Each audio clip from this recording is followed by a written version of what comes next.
आपके सपने में कोई मॉन्स्टर या फिर कोई डीमन आकर आपका गला दबा रहा है या आपके चेस्ट पर बैठा हुआ है, जिस वजह से आप सांस भी नहीं ले पा रहे। आप नींद से जाग जाते हैं, कुछ बोलना चाहते हैं पर बोल नहीं पाते, अपनी बॉडी को मूव करना चाहते हैं पर मूव भी नहीं कर पाते। आप में से काफ़ी सारे लोगों ने ये एक्सपीरियंस किया होगा। ये एक्सपीरियंस इतना ज़्यादा रियलिस्टिक होता है कि आपको समझ ही नहीं आता कि ये सपना है या कोई हकीकत। इस एक्सपीरियंस को नाम दिया जाता है स्लीप पैरालिसिस का। आज की इस वीडियो में हम इसी स्लीप पैरालिसिस की बात करने वाले हैं। तो चलिए बात करते हैं आज के इस टॉपिक की और शुरू करते हैं आज की ये वीडियो।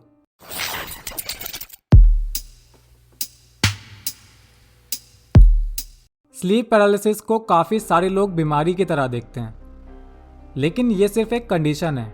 काफ़ी कम चांसेस होते हैं कि स्लीप पैरालिसिस आपकी किसी मेंटल प्रॉब्लम से जुड़ा हो। हाँ, कई बार ये सिचुएशन काफ़ी ज़्यादा डरा देने वाली होती है, लेकिन कुछ ही सेकंड या फिर एक आध मिनट के बाद ही सब कुछ नॉर्मल हो जाता है। चलिए इसको डिटेल में जान लेते हैं, जिससे नेक्स्ट टाइम अगर आप ऐसा कुछ एक्सपीरियंस करते हैं तो आपको ज़्यादा डर ना लगे। स्लीप पैरालिसिस को पुराने टाइम में पैरानॉर्मल एक्टिविटीज से जोड़कर देखा जाता था। आज भी जिन लोगों को इस बारे में ज़्यादा नॉलेज नहीं होती या फिर इस बारे में नहीं पता होता, वो इसे इन्हीं सब चीज़ों से जोड़कर देखते हैं और माना जाता है कि अगर आपके साथ ऐसा हो रहा है तो हो सकता है कि कोई बुरी आत्मा या फिर कोई साया उस वक्त आपके रूम में मौजूद है। स्लीप पैरालिसिस मोस्टली दो कंडीशंस में होता है।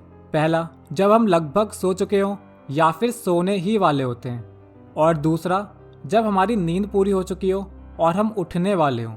इस तरह की कंडीशन में इंसान चाहकर भी अपनी बॉडी को मूव नहीं कर पाता, बोलना चाहता है लेकिन कुछ बोल नहीं पाता, हार्ट बीट तेज़ हो जाती है, कई केसेस में सांस लेने में प्रॉब्लम होती है और दम घुटने जैसा महसूस होने लगता है।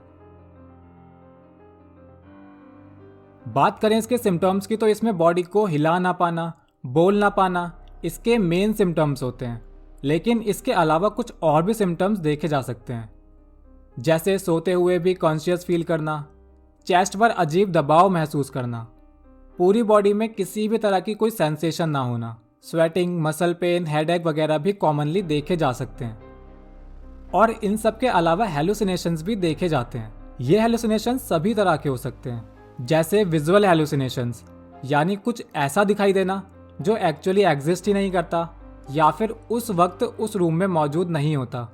ज़्यादातर इस तरह के हेलुसिनेशंस में लोग मॉन्स्टर को या फिर किसी अजीब तरह के क्रीचर को देखते हैं या फिर महसूस करते हैं। इसके बाद आता है ऑडिटरी हेलुसिनेशंस, यानी अलग अलग तरह की आवाज़ें सुनाई देना। और लास्ट है सेंसरी हेलुसिनेशंस, कुछ ऐसा महसूस करना जो वहाँ पर है ही नहीं। लाइक आपको फील होता है कि कोई आपका गला दबा रहा है या फिर आपके चेस्ट पर कोई मॉन्स्टर बैठा हुआ है, जबकि असल में ऐसा कुछ नहीं होता, ये सिर्फ एक हेलुसिनेशन होती है। चलिए अब देखते हैं कि स्लीप पैरालिसिस होता क्यों है। हम अपनी स्लीप साइकिल के दौरान दो स्टेज से होकर गुजरते हैं। पहला होता है non rapid eye movement sleep और दूसरा होता है रैपिड आई मूवमेंट स्लीप, जिसको REM स्लीप कहते हैं। NREM स्लीप में हम सपने नहीं देखते और इससे होकर ही हम REM स्लीप तक पहुंचते हैं। REM स्लीप के दौरान हमारा सबकॉन्शियस माइंड काफ़ी एक्टिव रहता है और यही वो स्टेज होती है जिसमें हम सपने देखते हैं। REM स्लीप की एक खासियत ये है कि इसमें हमारी सांस लेने और आंखों के अलावा कोई भी मसल काम नहीं करती। ऐसे सिग्नल्स हमारा ब्रेन हमारी पूरी बॉडी को दे देता है, यानी हमारी सांसें और आंखें एक्टिव होती हैं और बाकी सारी बॉडी स्टैंड बाय मोड पर चली जाती है। अब आप सोच रहे होंगे कि ऐसा होता क्यों है। असल में हमारे ब्रेन का ऐसा करने का जो रीज़न होता है वो ये होता है कि हम ड्रीम में जो भी देख रहे हैं उसके अकॉर्डिंग रियलिटी में अपनी बॉडी को वैसे मूव ना करें। सपोज अगर ड्रीम में आप हीरो बने हुए हो और विलेन को मार रहे हो, अगर आप REM स्लीप में नहीं हुए या फिर आप अपनी बाकी की बॉडी को ड्रीम की तरह ही मूव करने लगे, तो आपके बराबर में जो इंसान सो रहा है वो तो बिना बात के ही विलेन वाली फीलिंग लेने लग जाएगा। बस इसी से बचाने के लिए हमारा ब्रेन बाकी सारे सेंस ऑर्गन्स को स्टैंड बाय मोड पर भेज देता है। इसी से कनेक्ट होता है हमारा स्लीप पैरालिसिस।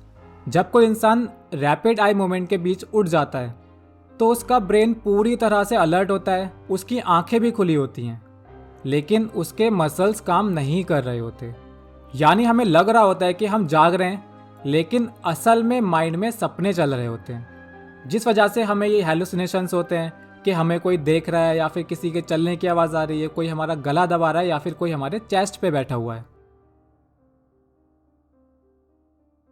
14 से 26 एज ग्रुप के 10 में से 4 लोग इसे कभी ना कभी फील कर चुके होते हैं। ये कोई खतरनाक या फिर कोई सीरियस प्रॉब्लम नहीं है, इसलिए इसको लेकर डरने की कोई ज़रूरत नहीं है। अगर आप इसे साल में या फिर 6 महीने में एक बार फील करते हो तो ये नॉर्मल सी बात है। लेकिन अगर आप यूजुअली ऐसा फील करते रहते हो या फिर बार बार ऐसा फील करते हो तो ये आपके लिए प्रॉब्लम बन सकती है, क्योंकि इससे इंसान में स्ट्रेस और एंजाइटी के पैदा होने का खतरा होता है। बार बार ऐसा होने से इंसोम्निया की शिकायत भी देखने को मिलती रहती है। जैसा कि इससे पहले भी हमने आपको कहा कि ये कोई सीरियस प्रॉब्लम नहीं है, लेकिन फिर भी अगर आप इसे बार बार फील करते हैं तो आपके लिए इन बातों पर ध्यान देना ज़रूरी है। सबसे पहला, अल्कोहल बिल्कुल ना लें। सोने का एक फिक्स टाइम रखें, बिना वजह देर रात तक ना जागें। मिनिमम 6 से 8 घंटे की नींद ज़रूर लीजिए। सोने से ठीक पहले कोई मूवी या फिर कोई हॉरर वीडियोस ना देखें। इन सारे पॉइंट्स को अगर आप ध्यान में रखें तो आप इससे आसानी से बच सकते हैं। अगर आपने भी कभी ऐसा फील किया है तो कमेंट सेक्शन में हमें बताइए कि किस तरह का स्लीप पैरालिसिस आपने फील किया। इन्फॉर्मेशन अच्छी लगी हो तो इसको और भी लोगों के साथ शेयर कर सकते हैं। वीडियो लाइक करेंगे तो हमें मोटिवेशन मिलता रहेगा और भी वीडियोस बनाने के लिए। बस आज के इस वीडियो के लिए इतना ही। मिलते हैं आपसे एक नए टॉपिक, एक नई वीडियो के साथ। Thank you.